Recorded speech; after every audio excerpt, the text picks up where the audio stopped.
नागरिकांच्या समस्या केवळ ऐकून न घेता त्या प्रत्यक्ष मार्गी लावण्याच्या उद्देशाने आनंद आश्रम येथे सुरू असलेल्या शिवसेनेच्या जनता दरबारातून आता ठाणे महानगरपालिकेतील प्रलंबित प्रश्नांनाही गती देण्याचे प्रयत्न सुरू झाले आहेत। याच पार्श्वभूमीवर माजी महापौर अशोक वैते आणि माजी उपमहापौर राजेंद्र साप्ते यांनी सभागृह नेते हनुमंत जगदाळे यांची भेट घेऊन विविध प्रलंबित प्रस्तावांचा पाठपुरावा केला। उपमुख्यमंत्री एकनाथ शिंदे यांच्या मार्गदर्शनाखाली सुरू असलेल्या जनता दरबारात ठाण्यासह विविध भागातील नागरिक आपल्या अडचणी मांडत आहेत।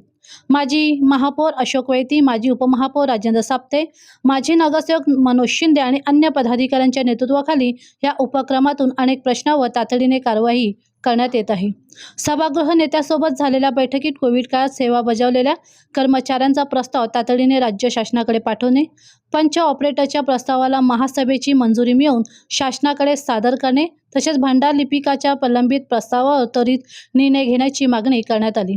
याशिवाय विस्थापितांच्या पुनर्वसनासंदर्भातील प्रस्तावावर सहाय्यक आयुक्तांशी समन्वय साधून आयुक्तांची मंजुरी मिळवणे तसेच नागरिकांच्या मालमत्ता कराशी संबंधित तक्रारीचे त्वरित निराकरण करण्याबाबतही प्रशासनाचे लक्ष वेधण्यात आले। या बैठकीला शिवसेना गटनेते पवन कदम, माजी नगरसेवक जनार्दन खेतले, ॲडव्होकेट संघारे मॅडम आणि संबंधित अधिकारी उपस्थित होते। नागरिकांच्या प्रलंबित प्रश्नावर जलद कार्यवाही व्हावी यासाठी जनता दरबारातून प्रशासनावर सातत्याने पाठपुरावा सुरू राहणार असल्याचे पदाधिकाऱ्यांनी यावेळी स्पष्ट केले। जनता दरबारमध्ये बऱ्याचशा तक्रारी होत्या आणि काही प्रश्न प्रलंबित होते। ह्या संदर्भात आज या ठिकाणी जगदाळे साहेब यांच्या आपण बैठक लावली होती। बरेचसे प्रश्न जगदाळे साहेबांनी समजून घेतले आणि प्रत्यक्ष अधिकाऱ्यांना बोलवून आज मला वाटतं बऱ्यापैकी प्रश्न सुटले आहेत असं मला वाटतं। तर पुढचं जे काही विषय आहेत ते जगदाळे साहेब सांगतील आपल्याला। एकतर कर्मचाऱ्यांसंदर्भातला विषय होता, कोविड काळातल्या मुलांच्या संदर्भात होता, त्याच्यानंतर काही टॅक्स संदर्भातला होता, काही विस्थापितांचं पुनर्वसन होतं, त्याच्यानंतर कायमस्वरूपी नोकरी चतुर्थ श्रेणीतले कर्मचारी ह्यांना वारसानी जे हे आहेत ते घेण्यासंदर्भातले विषय होते। आज जगदाळे साहेबांची तर सविस्तर चर्चा झाली आणि त्यांनी प्रत्येक अधिकाऱ्याला बोलून तशा प्रकारच्या सूचना दिलेल्या आहेत। आपल्या सर्वांना माहीत असेल, ठाणे शहरातल्या सर्वसामान्य नागरिकांचे प्रश्न हे दिघे साहेबांच्या काळापासून त्या ठिकाणी आनंदाश्रमामध्ये सोडवले जात होते आणि ठाण्यातला सर्वसामान्य नागरिक एक विश्वासाने त्या ठिकाणी येऊन निश्चित प्रकारे दिघे साहेबांच्याकडे त्या अडचणी मांडत होते आणि त्याच पद्धतीनं आज शिंदे साहेबांच्या नेतृत्वाखाली अशोकजी वैती, आमचा राजू, या सगळी मंडळी त्या ठिकाणी आठवड्यातून 1-2 वेळा त्या ठिकाणी बसतात आणि प्रथेप्रमाणे सर्वसामान्य माणसांचे प्रश्न ठाण्यामध्ये कुठे सोडवले जातात तर ते निश्चित प्रकारे त्या आनंद आश्रमामध्ये सोडवले जातात।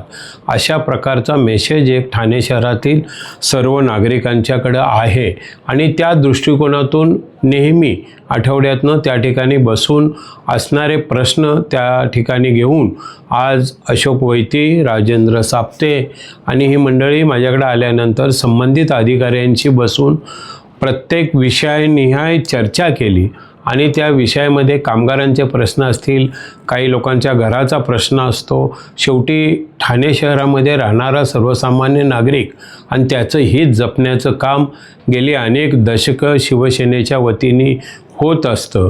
त्याच दृष्टिकोनातून आम्ही आज संबंधित अधिकाऱ्यांना या ठिकाणी बोलावून घेतलं आणि जे प्रश्न सोडवण्यासारखे आहेत ते प्रश्न निश्चित प्रकारे सोडवण्याच्या सूचना दिलेल्या आहेत।